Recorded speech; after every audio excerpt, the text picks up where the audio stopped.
Science یہ کہتی ہے کہ جو واقعہ معراج ہوا اس میں اب سائنس کی بہت ساری ٹرمز جو ہے ان پر کام ہو رہا ہے، theory of relativity, time travel, portals. میں چاہتی ہوں ہم یہاں سے سٹارٹ کریں کہ واقعہ معراج تھا کیا سب سے پہلے؟ سرور انبیاء صلی صلی اللہ اللہ علیہ علیہ وآلہ وسلم۔ وسلم بادشاہ کونین جو ہے، ان کا مقام ہماری عقل سمجھ سے بالا بہت تر ہے۔ ماورا ہے۔ ہمیں نہیں پتہ کہ وہ ان کا اللہ کے ساتھ کیا کانٹیکٹ ہے، کیسے ہے۔ ہمیں جو ظاہر میں نظر آتا ہے ہم اس کے اوپر بات کرتے ہیں۔ معراج جو ہے، اس کی جو مجھے نظر آتی ہے معراج کا وقت، کہ معراج جس وقت ہوئی اس وقت سرور انبیاء صلی اللہ علیہ صلی وآلہ اللہ وسلم علیہ کی وسلم۔ ظاہری کنڈیشن کیا تھی۔ رسالت مآب سرور انبیاء صلی اللہ علیہ وآلہ وسلم جو ہیں، وہ ان کی ایک ایک چیز اللہ نے خود سے سنبھالی ہوئی ہے۔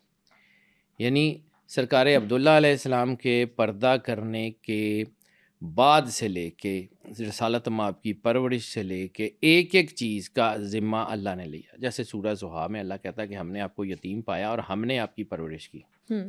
ہم نے آپ کو جو ہے وہ دنیاوی مال سے جو ہے وہ اس کو آپ کے ارد گرد کم پایا، تو ہم نے آپ کو جو ہے وہ غنی کر دیا۔ ایسے ہی تو یہ دو رشتے جنہوں نے رسالت مآب سرور انبیاء صلی اللہ علیہ وآلہ وسلم۔ وسلم کو زندگی میں ظاہری حیات میں سنبھالا ہے، ان کو مد نظر رکھتے ہوئے اگر آپ وہ حالات کو دیکھیں تو آپ کو سمجھ آئے گا کہ معراج کے پیچھے جو عام ارتھلی وجہ بنتی ہے وہ کیا بنتی ہے۔ دو رشتے ہیں، ایک سرکار ابو طالب علیہ السلام جنہوں نے رسالت مآب سرور انبیاء صلی اللہ علیہ وآلہ وسلم کو بچپن سے پالا، ٹھیک ہے۔ جب سرور انبیاء دنیا میں تشریف لائے تو ان کے جو سب سے پہلا سہارا جو ان کے خاندان کے بزرگ تھے، سرکار عبد المطلب علیہ السلام، انہوں نے ان کی پرورش کی۔ اب سرکار عبد المطلب سید بطحہ، وہ کیا پرسنالٹی ہیں اور ان کا کردار مکے میں کیا تھا، اس کے پیچھے بھی ایک ضمناً ایک بات کر کے پھر آگے بڑھتا ہوں، کیونکہ بات میں تھوڑی ایکسپینڈ اس لیے کر رہا ہوں کہ تاکہ آپ کو بیک گراؤنڈ سمجھ آئے۔ عرب میں بادشاہت نہیں تھی، عرب قبیلوں پہ مشتمل ایک سوشل سسٹم کا نام تھا۔ عرب میں عزت کے دو معیار تھے اس وقت، یعنی خانہ کعبہ جو ہے وہ بھلے وہاں پہ بت تھے، لیکن خانہ کعبہ ایک عزت کی جگہ تھی، پوری دنیا کے لوگ خانہ کعبے کے لیے آتے تھے، ٹھیک ہے۔ خانہ کعبہ ایک اینٹٹی تھی۔ دو عہدے تھے عرب میں جو سب سے زیادہ عزت اور وقار کے باعث بنتے تھے، ایک متولیت کعبے کی، یعنی جس کے پاس کعبے کی چابی ہوگی یا جو کعبے کا کنٹرولر ہوگا وہ سب سے زیادہ پاورفل ہوگا، اور دوسرا جو ان کا اکنامک کا شعبہ تھا۔ اکنامک کا شعبہ اس طرح سمجھیے کہ سقایا یعنی جتنے لوگ حج کرنے آتے تھے یا مکے میں جو قافلے آتے تھے ان کے رہنے کھانے کا جو لوگ بندوبست کرتے تھے، یا اس دور میں ہاسپٹیلٹی کا جن کے پاس سارا کچھ تھا، وہ لوگ جو ہے وہ بہت ہی زیادہ آپ سمجھ لیں کہ بہت زیادہ جو لوگ تھے وہ امیر ہوتے تھے، وہ سقایا کہلاتا تھا۔ یعنی لوگ آتے تھے ان کو کھانے کا، ان سے ان کو پیسے آتے تھے، ایک ان کا انٹریکشن ہوتا تھا، دوسرا وہ جو ڈگنیٹیز دنیا کے آتے تھے ان کے ساتھ ان کے تعلقات بنتے تھے، تیسرا ان کا پیسہ بھی آتا تھا، نیٹ ورک بھی اسٹرانگ تھا، فائنینشلی بھی اسٹرانگ تھے۔ اب شروع سے یہ جو ہے نا، یہ سقایا، اس کی ذمہ داری جو ہے وہ دو خاندانوں میں رہی۔ حضرت عبد المطلب علیہ السلام وہ پہلی شخصیت تھے جن کے پاس یہ دونوں عہدے اکٹھے ہو گئے۔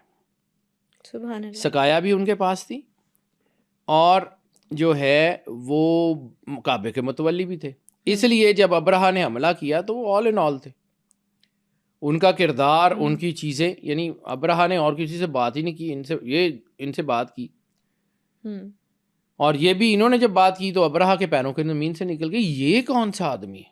یعنی وہ جملے میں صرف ضمناً بات کر کے آگے جا رہا ہوں کہ آپ نے کہا میرے 70 اونٹ چھوڑ دے، انہوں نے کہا جی میں کعبہ گرانے آیا ہوں، ان کا کعبہ میرا ہے ہی نہیں، وہ جس کا ہے وہ جانے، اونٹ میرے ہیں، مجھے اپنے اونٹوں کی فکر ہے، وہ بھیج دے، ٹھیک ہے تو جان کعبہ جانے۔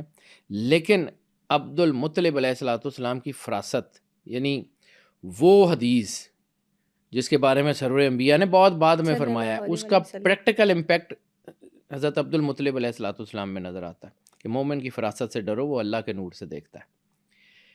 نہ صرف انہوں نے کعبے کے اوپر جو ابابیلوں کا لشکر آنا تھا اس کی ڈائمینشن تک کو سمجھتے تھے، اس کی دلیل ہے۔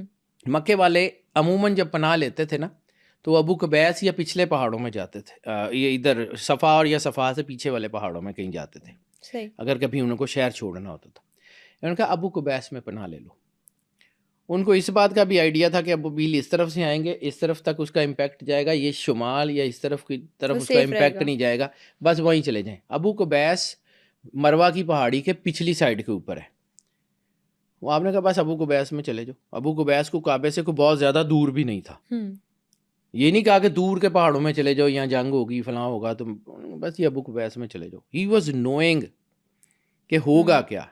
اسی طرح مکے میں جب قحط تھا تب بھی ان کا ویژن، میں صرف ویژن کی بات کر رہا ہوں، سرکار عبد المطلب علیہ الصلوۃ والسلام کا ویژن، یعنی آپ کو اب یہ کرونا آیا ہے تو اس کا پتہ لگا ہے نا کہ کوارنٹائن کرنا ہے اور کپڑے ایسے جلا ہی دیں ہے. اور یہ کرا دیں۔ مکے میں جب قحط پڑا تھا، وبا آئی تھی، تو آپ نے کہا تھا کہ اپنے اتارے ہوئے کپڑے جو ہے وہ اس کو جلا دو اور ایک دوسرے سے دور ہو جاؤ کہ ایک دوسرے کے سوشل سانس میں۔ ڈسٹینسنگ جس کو ہم کہتے ہیں. عبد المطلب علیہ السلام، ٹھیک ہے، اس وقت کون سی سائنس تھی، اس وقت کون سی ویکسینیشن تھی، آپ نے کی اور اس میں جو ہے وہ مکے کو محفوظ رکھا۔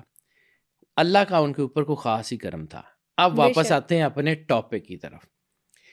اس کے بعد جب حضرت عبد المطلب علیہ السلام نے سرور انبیاء صلی اللہ علیہ وآلہ وسلم کا ہاتھ سرکار ابو طالب سرکار عمران کے ہاتھ میں دیا ہے تو ایک جملہ ہے جس میں پوری ڈائمینشن بند ہے جو عام لوگوں کو سمجھ نہیں آتی۔ میں اللہ کی 2 امانتیں تیرے ہاتھ میں دے رہا ہوں۔ پکڑا تو صرف سرور انبیاء صلی اللہ علیہ وآلہ وسلم کا ہاتھ رہے تھے، دوسری کون سی تھی؟ دوسرا کون تھا؟ اللہ کی 2 امانتیں، امانتین، ٹھیک ہے، 2 امانتیں تیرے ہاتھ میں دے رہا ہوں، اس کا دھیان کرنا۔ وہ 2 امانتیں ان کو پتہ تھا کہ آنے والے وقت میں کعبے کی دیوار سے کسی نے آنا ہے اور اس نے سرور انبیاء صلی اللہ علیہ وآلہ وسلم کا وصی بھی بننا ہے اور ان کا مددگار بھی بننا ہے، اور وہ ابو طالب علیہ السلام کے گھر سے آئیں گے۔ 2 امانتیں، ٹھیک ہے، یعنی حضرت عبداللہ علیہ الصلوۃ والسلام کو پتہ تھا کہ دنیا میں کس نے آنا ہے۔ حضرت عبداللہ کو بھی نہیں، وہ جس عورت نے آپ سے نکاح کی آفر کی تھی، یہ پوری اگر تاریخ پڑھیں، اس وقت ٹائم نہیں ہے کہ اس کے اوپر میں بات کروں، جس نے حضرت عبداللہ سے نکاح کی آفر کی تھی تو آپ نے کہا تھا کہ نہیں، تو اس نے کہا تھا کہ میں صرف تیرے سے مجھے نہیں ہے، تیرے جو ہے وجود میں جو امانت ہے نا اللہ کی، میں چاہ رہی ہوں کہ وہ میرے وجود پہ اترے، اللہ کا حکم ہوگا، جہاں ہوگا وہیں ہوگا۔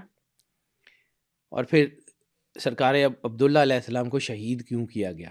کچھ لوگوں کو آئیڈیا ہے کہ جی وہ یہودیوں کو پتہ تھا کہ کس نے آنا ہے، وہ چاہ رہے تھے کہ اس کے والد کو شہید کر دیا جائے تاکہ یہ امانت اللہ کی اتر ہی نہ سکے، لیکن قدرت اپنے کام کرواتی ہے۔